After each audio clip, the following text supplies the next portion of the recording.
Well, here's something crazy. The last two videos I made was this exact same time. Exact same time. It's crazy what an hour the clock go back and do. Maybe I should turn on the light a little bit while I do this video.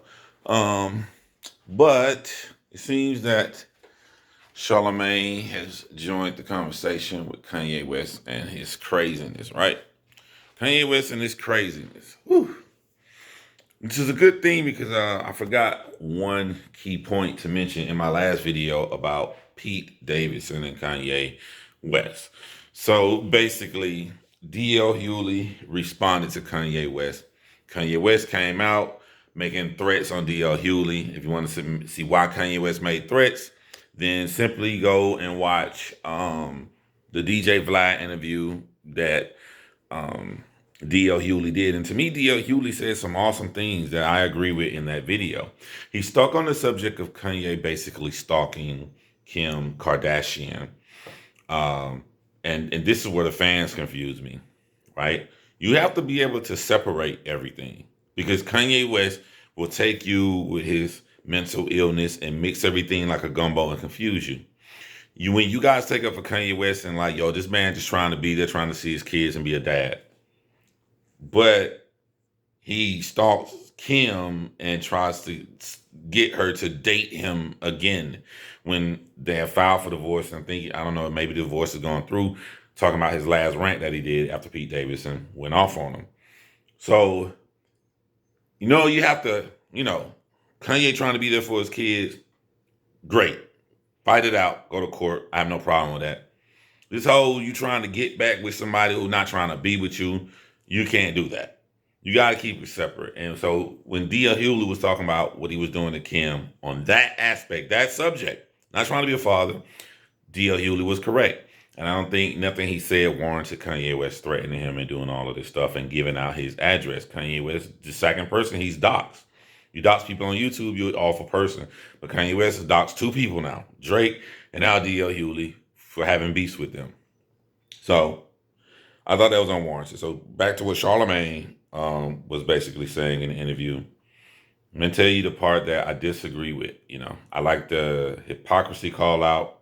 It made me cringe to listen to this dude, Charlemagne, because I have my own personal opinions about Charlemagne that I'm not going to even say here, but you'll be hearing somebody else more who knows Charlemagne on their opinion real soon in the documentary.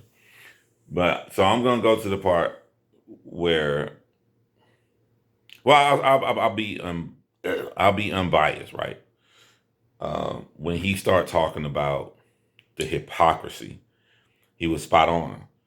Kanye literally, like not an opinion, literally being a pawn for the GOP by having GOP work with him on his campaign, be in control of his campaign, and then try to hide that fact while trying to call other people out for being a pawn for the Democratic. I thought that was spot on. The one major thing I disagree with Charlemagne when he jumped into it was when he said Pete Davidson was trying to give you a lot of great advice. In my last video, I saw what Pete was saying before. He said, I'm in bed with your wife. I didn't see what he said after I'm in bed with your wife. And so I kind of took over for Pete. I said in my last video, there's nothing wrong with Pete coming at Kanye West. He's defending himself. I've had enough. You keep taking shots at me, threatening my life, doing all this stuff. I'm in bed with your wife. I'm going to try to hurt your feelings. I said before that, him jumping into the business of Kim and Kanye about the kids and all of that stuff, that's none of his business. He has no right. You're just the boyfriend, right? No one cares what you think. The courts don't care what you think. But directly after he said, I'm in bed with your wife, he flipped it to these long text messages he's sending a man. Say, hey, man, I had mental health issues. I was like you, and I'm telling you, man, getting help. He's trying to sound all mature and generous. In my personal opinion, I think because he was in Kanye West's old bed, Kim's bed, with Kim, I think Kim saw that he sent that insult, and Kim started thinking about her court case and everything, and Kim got onto Pete right there on the spot. And so he tried to flip the script. Let me tell y'all something, man.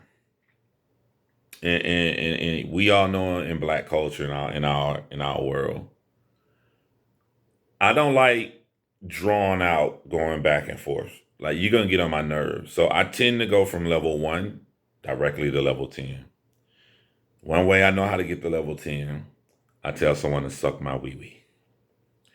SMD. Once I say SMD, I'm not saying SMD like we gonna be friends in the future. When I lay down to suck my, basically that translates to, what you gonna do, boy? What you gonna do? I ain't finna talk to you back and forth. What you gonna do? I want to see what you're gonna do right now. I'm putting you into a position where you gotta do something.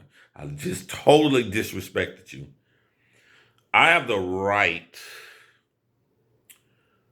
What word I'm looking for? I'm not delusional into the effects of what I just said could cause. I'm saying it because I'm ready for anything.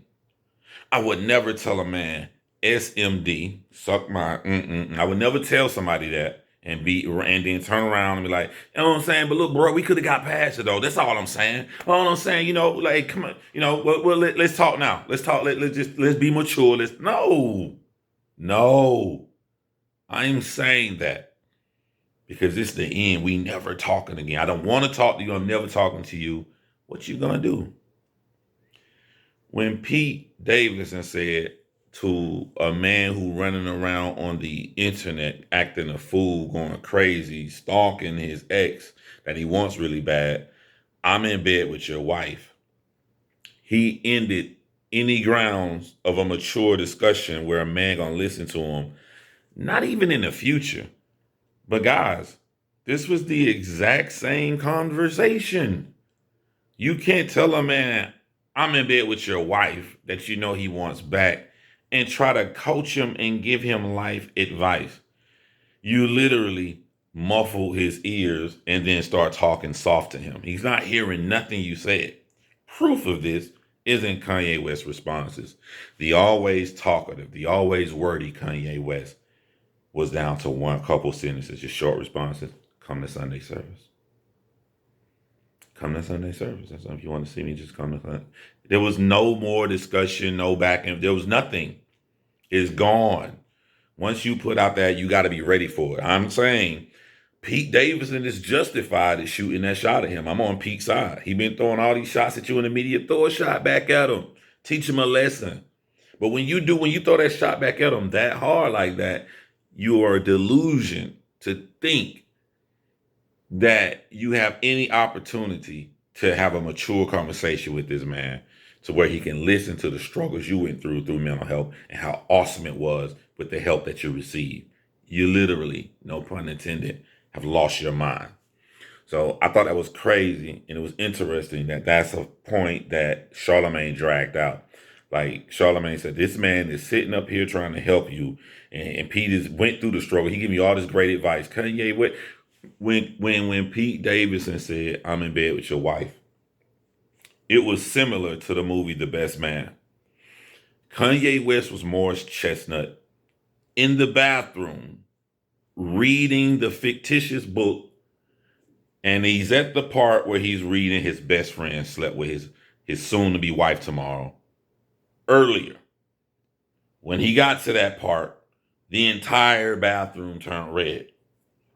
There was nothing Tay Diggs could have done at that party to make Morris Chestnut hear him. He could have had the most awesome advice in the world. She's yours now. That happened way back in college, bro. She's yours. You have to marry her tomorrow. She wants you. None of that matters. When this man read that part, the room turned red. When Pete said, "I'm in bed with your wife," I can't believe people are out here saying Kanye West should have been listening to the stuff he typed just right after that. That's insane to me. So that's my little update. Glad I got to put that in there. I was shocked. I didn't see the ending part. I was reading it like, bro, you think this dude listening to you? You say you invite this man to a LA game or something. Y'all can go upstairs and close the door and all of this right here. You're gonna have to stand on that now. if he was crazy before, and you do that, you know, whether you justify it or not, I think he justified to take up for himself. But you gotta be ready for what you put out here. So that's all I have to say about this video, man. Y'all hold it down. It's your boy. That's